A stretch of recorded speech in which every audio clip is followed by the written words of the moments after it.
أعوذ بالله من الشيطان الرجيم. بسم الله الرحمن الرحيم. تلك الرسل فضلنا بعضهم على بعض، منهم من كلم الله ورفع بعضهم درجات، وآتينا عيسى ابن مريم البينات وأيدناه بروح القدس، ولو شاء الله ما اقتتل الذين من بعدهم من بعد ما جاءتهم البينات ولكن اختلفوا، فمنهم من آمن ومنهم من كفر، ولو شاء الله ما اقتتلوا ولكن الله يفعل ما يريد. يا أيها الذين آمنوا أنفقوا مما رزقناكم من قبل أن يأتي يوم لا بيع فيه ولا خلة ولا شفاعة والكافرون هم الظالمون. الله لا إله إلا هو الحي القيوم، لا تأخذه سنة ولا نوم، له ما في السماوات وما في الأرض، من ذا الذي يشفع عنده إلا بإذنه، يعلم ما بين أيديهم وما خلفهم، ولا يحيطون بشيء من علمه إلا بما شاء، وسع كرسيه السماوات والأرض ولا يؤوده حفظهما وهو العلي العظيم. لا إكراه في الدين، قد تبين الرشد من الغي، فمن يكفر بالطاغوت ويؤمن بالله فقد استمسك بالعروة الوثقى، لا انفصام لها، والله سميع عليم. الله ولي الذين آمنوا يخرجهم من الظلمات إلى النور، والذين كفروا أولياؤهم الطاغوت يخرجونهم من النور إلى الظلمات، أولئك أصحاب النار هم فيها خالدون. ألم تر إلى الذي حاج إبراهيم في ربه أن آتاه الله الملك، إذ قال إبراهيم ربي الذي يحيي ويميت، قال أنا أحيي وأميت. قال إبراهيم فإن الله يأتي بالشمس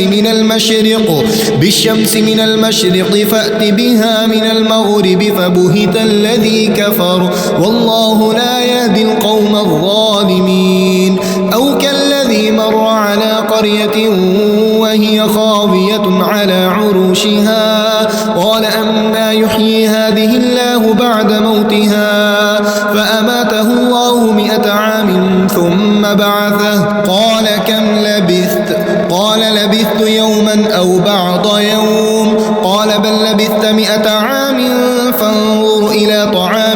إلى طعامك وشرابك لم يتسنه، وانظر إلى حمارك ولنجعلك آية للناس، وانظر إلى العظام كيف ننشزها ثم نكسوها لحما، فلما تبين له قال أعلم أن الله على كل شيء قدير. وإذ قال إبراهيم رب أرني كيف تحيي الموتى، قال أولم تؤمن، قال بلى ولكن ليطمئن قلبي، قال فخذ 4 من الطير فصرهن إليك، ثم اجعل على كل جبل منهن جزءا، ثم ادعهن يأتينك سعيا، واعلم أن الله عزيز حكيم. مثل الذين ينفقون أموالهم في سبيل الله كمثل حبة أنبتت 7 سنابل في كل سنبلة 100 حبة، والله يضاعف لمن يشاء، والله واسع عليم. الذين ينفقون أموالهم في سبيل الله ثم لا يتبعون ما أنفقوا منا ولا أذى، لهم أجرهم عند ربهم ولا خوف عليهم ولا هم يحزنون. قول معروف ومغفرة خير من صدقة يتبعها أذى والله غني حليم. يا أيها الذين آمنوا لا تبطلوا صدقاتكم بالمن والأذى كالذي ينفق ماله رئاء الناس ولا يؤمن بالله واليوم الآخر فمثله كمثل صفوان عليه تراب فأصابه وابل فتركه صلدا لا يقدرون على شيء مما كسبوا والله لا يهدي القوم الكافرين. ومثل الذين ينفقون أموالهم ابتغاء مرضات الله وتثبيتا من أنفسهم كمثل جنة بربوة أصابها وابل فآتت أكلها ضعفين فإن لم يصبها وابل فطل والله بما تعملون بصير. أيود أحدكم أن تكون له جنة من نخيل وأعناب تجري من تحتها الأنهار له فيها من كل الثمرات وأصابه الكبر وله ذرية ضعفاء فأصابها إعصار فيه نار فاحترقت كذلك يبين الله لكم الآيات لعلكم تتفكرون. يا أيها الذين آمنوا أنفقوا من طيبات ما كسبتم ومما أخرجنا لكم من الأرض ولا تيمموا الخبيث منه تنفقون ولستم بآخذيه إلا أن تغمضوا فيه واعلموا أن الله غني حميد. الشيطان يعدكم الفقر ويأمركم بالفحشاء والله يعدكم مغفرة منه وفضلا والله واسع عليم. يؤتي الحكمة من يشاء ومن يؤت الحكمة فقد أوتي خيرا كثيرا وما يذكر إلا أولو الألباب. وما أنفقتم من نفقة أو نذرتم من نذر فإن الله يعلم وما للظالمين من أنصار. إن تبدوا الصدقات فنعما هي وإن تخفوها وتؤتوها الفقراء فهو خير لكم ويكفر عنكم من سيئاتكم والله بما تعملون خبير. ليس عليك هداهم ولكن الله يهدي من يشاء وما تنفقوا من خير فلأنفسكم وما تنفقون إلا ابتغاء وجه الله وما تنفقوا من خير يوفى إليكم وأنتم لا تظلمون. للفقراء الذين أحصروا في سبيل الله لا يستطيعون ضربا في الأرض يحسبهم الجاهل أغنياء من التعفف تعرفهم بسيماهم لا يسألون الناس إلحافا وما تنفقوا من خير فإن الله به عليم. الذين ينفقون أموالهم بالليل والنهار سرا وعلانية فلهم أجرهم عند ربهم ولا خوف عليهم ولا هم يحزنون. الذين يأكلون الربا لا يقومون إلا كما يقوم الذي يتخبطه الشيطان من المس ذلك بأنهم قالوا إنما البيع مثل الربا وأحل الله البيع وحرم الربا. فمن جاءه موعظة من ربه فانتهى فله ما سلف وأمره إلى الله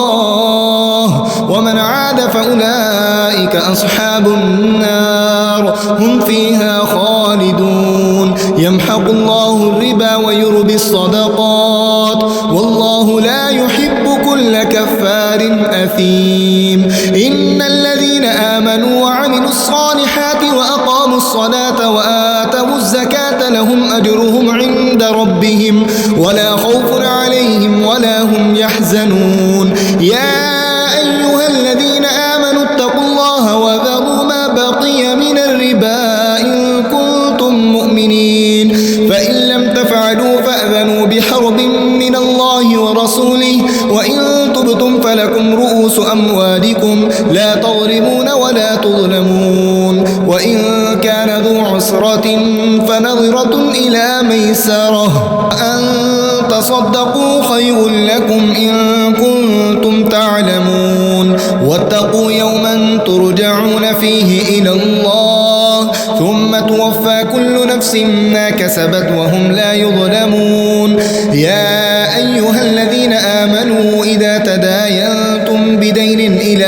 أجل مسمى فاكتبوه وليكتب بينكم كاتب بالعدل ولا يأب كاتب أن يكتب كما علمه الله فليكتب وليملل الذي عليه الحق وليتق الله ربه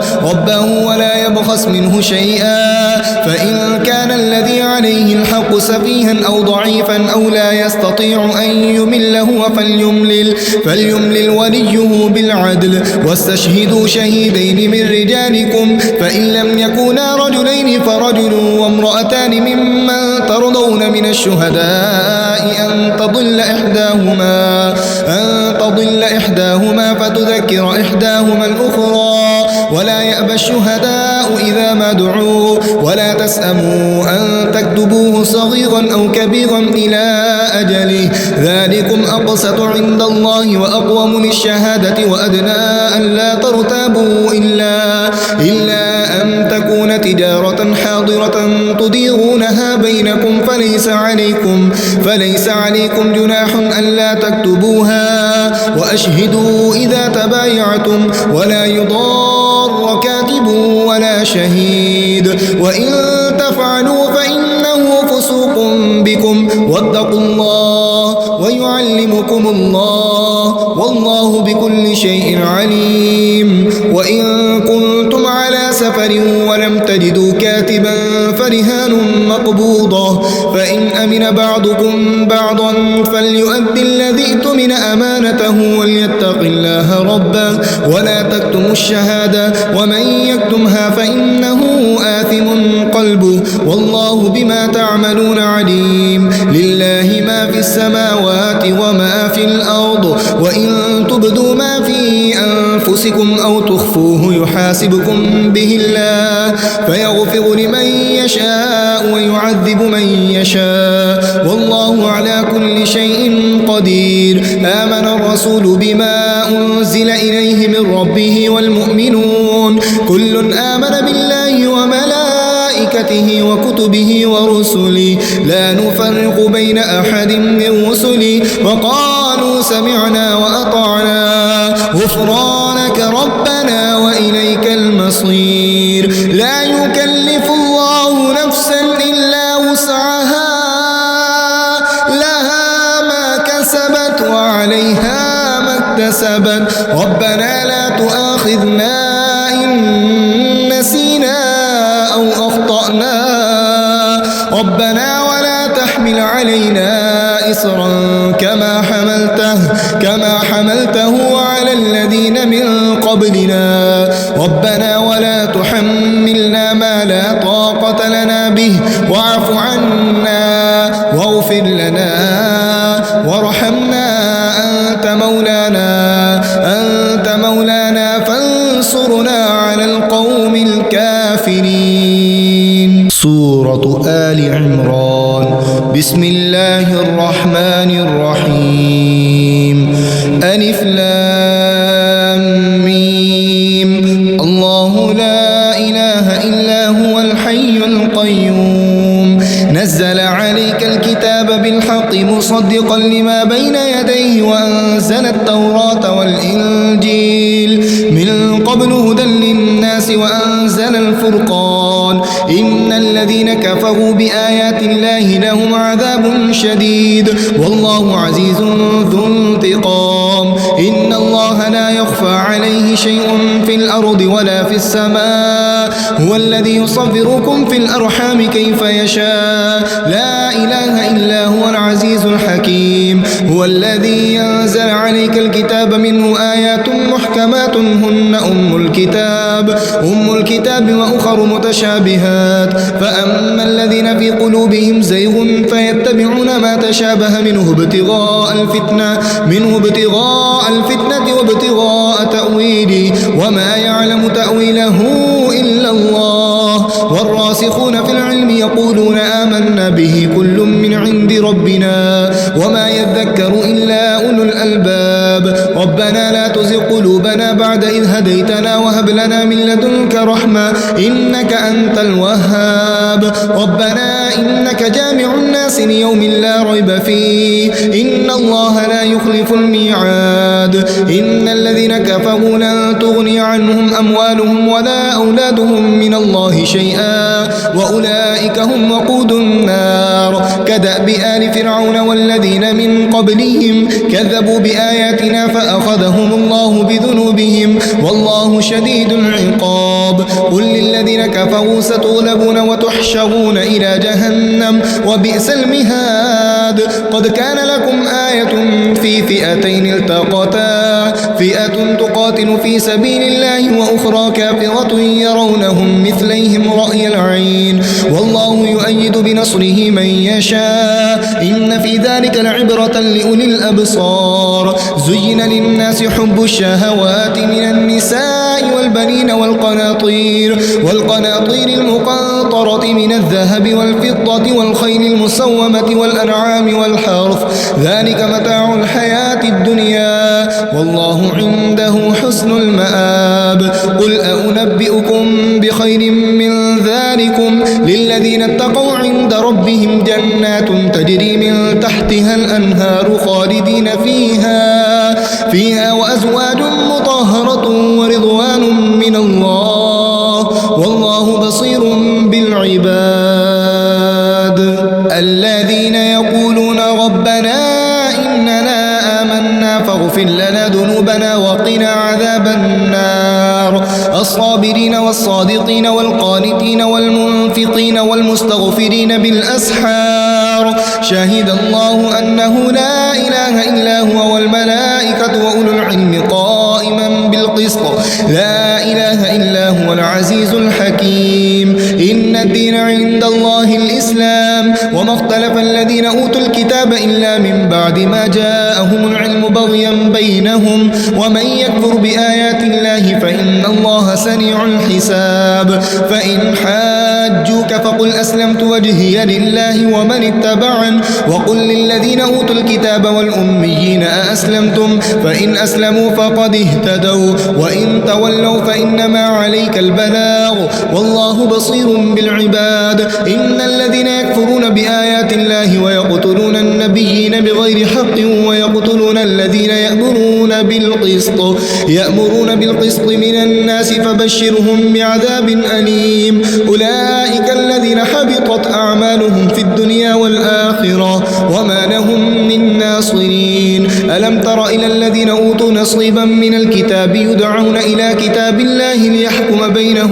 ليحكم بينهم ثم يتولى فريق منهم وهم معرضون ذلك بأنهم قالوا لن تمسنا النار إلا أياما معدودات وغرهم في دينهم ما كانوا يفترون فكيف إذا جمعناهم ليوم لا ريب فيه ووفيت كل نفس ما كسبت وهم لا يظلمون قل اللهم مالك الملك تؤتي الملك من تشاء وتنزع الملك ممن تشاء وتعز من تشاء وتذل من تشاء بيدك الخير إنك على كل شيء قدير تولج الليل في النهار وتولج النهار في الليل وتخرج الحي من الميت وتخرج الميت من الحي وترزق من تشاء بغير حساب لا يتخذ المؤمنون الكافرين أولياء من دون المؤمنين ومن يفعل ذلك فليس من الله في شيء إلا أن تتقوا منهم تقاه ويحذركم الله نفسه وإلى الله المصير قل إن تخفوا ما في صدوركم أو تبدوه يعلمه الله ويعلم ما في السماوات وما في الأرض والله على كل شيء قدير يوم تجد كل نفس ما عملت من خير محضرا وما عملت من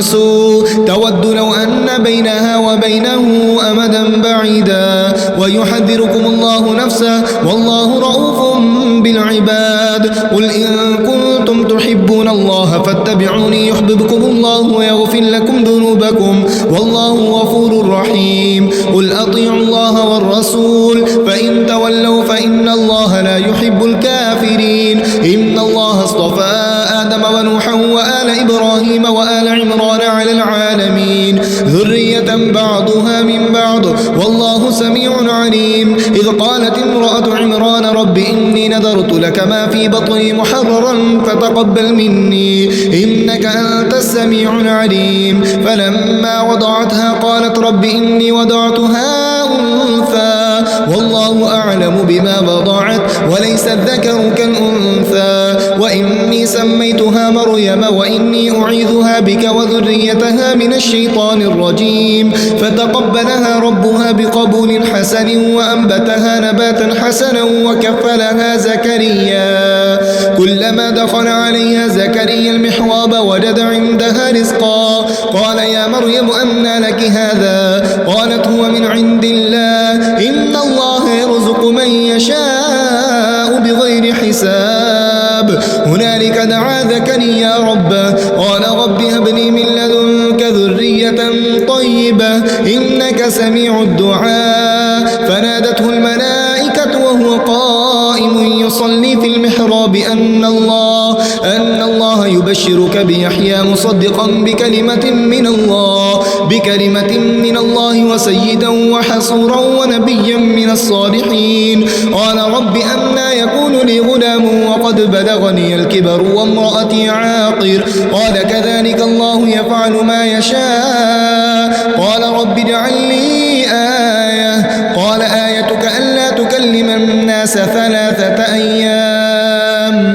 ثلاثة أيام إلا رمزا واذكر ربك كثيرا وسبح بالعشي والإبكار. وإذ قالت الملائكة يا مريم إن الله اصطفاك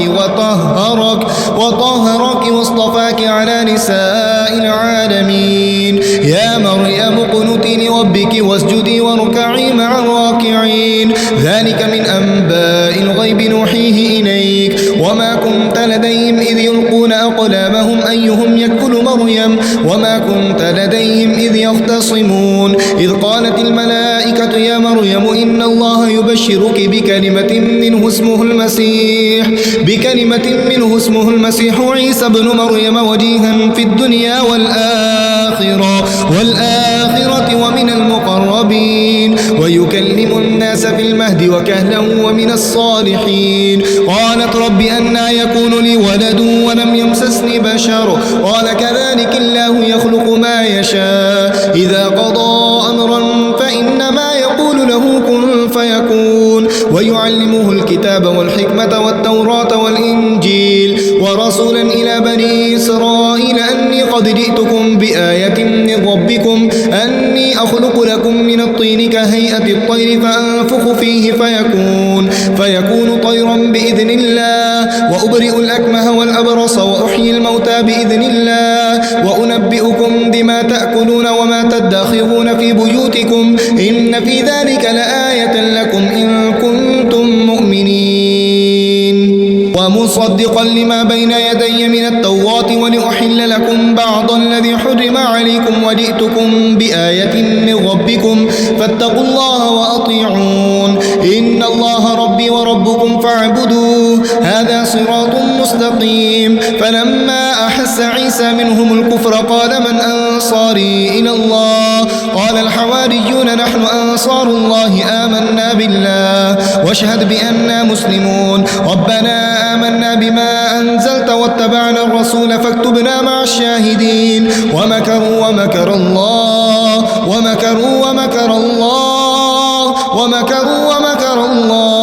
والله خير الماكرين. إذ قال الله يا عيسى إني متوفيك ورافعك إلي ومطهرك من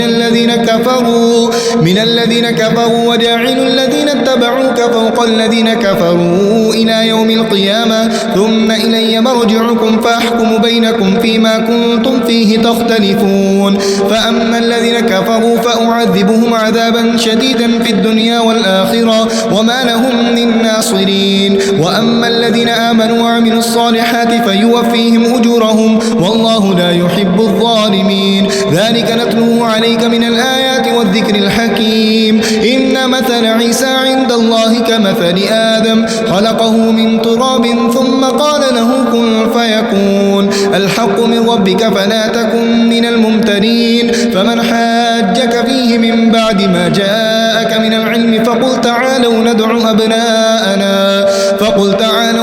أبناءنا وأبناءكم ونساءنا ونساءكم وأنفسنا وأنفسكم ثم نبتهل فنجعل لعنة الله على الكاذبين إن هذا لهو القصص الحق وما من إله إلا الله وإن الله لهو العزيز الحكيم فإن تولوا فإن الله عليم بالمفسدين قل يا أهل الكتاب تعالوا إلى كلمة سواء بيننا وبينكم ألا نعبد إلا الله ولا نشرك به شيئا ولا يتخذ بعضنا بعضا أربابا من دون الله فإن تولوا فقولوا اشهدوا بأننا مسلمون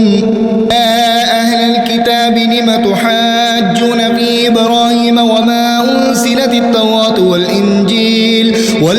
إلا من بعد أفلا تعقلون ها أنتم هؤلاء حاججتم فيما لكم به علم فلم تحاجون فيما ليس لكم به علم والله يعلم وأنتم لا تعلمون ما كان إبراهيم يهوديا ولا نصرانيا ولكن كان حنيفا مسلما وما كان من المشركين إن أولى الناس بإبراهيم للذين اتبعوه وهذا النبي والذين آمنوا والله ولي المؤمنين ودت طائفة من أهل الكتاب لو يضلونكم وما يضلون إلا أنفسهم وما يشعرون يا أهل الكتاب لم تكفرون بآيات الله وأنتم تشهدون يا أهل الكتاب لم تلبسون الحق بالباطل وتكتمون الحق وأنتم تعلمون وقالت طائفة من أهل الكتاب آمنوا بالذي أنزل على الذين آمنوا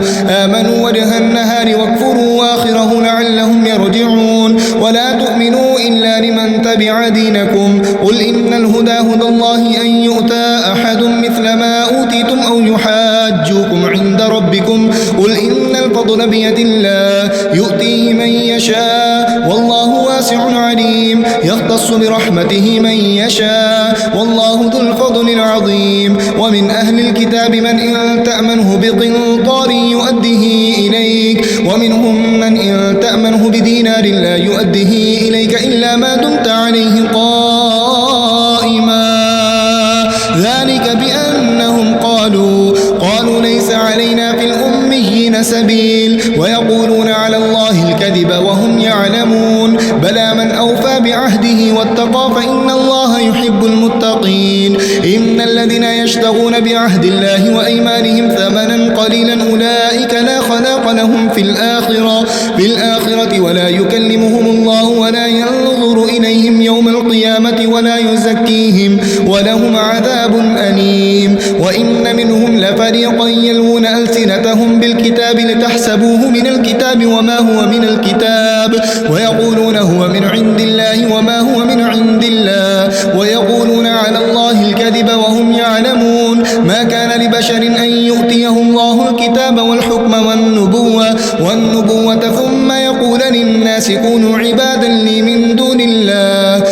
دون الله ولكن كونوا ربانيين بما كنتم تعلمون الكتاب وبما كنتم تدرسون ولا يأمركم أن تتخذوا الملائكة والنبيين أربابا أيأمركم بالكفر بعد إذ أنتم مسلمون وإذ أخذ الله ميثاق النبيين لما آتيتكم من كتاب كتاب وحكمة ثم جاءكم رسول مصدق لما معكم لتؤمنن به ولتنصرنه قال أأقررتم وأخذتم على ذلكم إصري قالوا أقررنا قال فاشهدوا وأنا معكم من الشاهدين فمن تولى بعد ذلك فأولئك هم الفاسقون أفغير دين الله يبغون وله أسلم من في السماوات والأرض طوعا وكرها وإليه يرجعون قل آمنا بالله وما أنزل علينا وما أنزل على إبراهيم وإسماعيل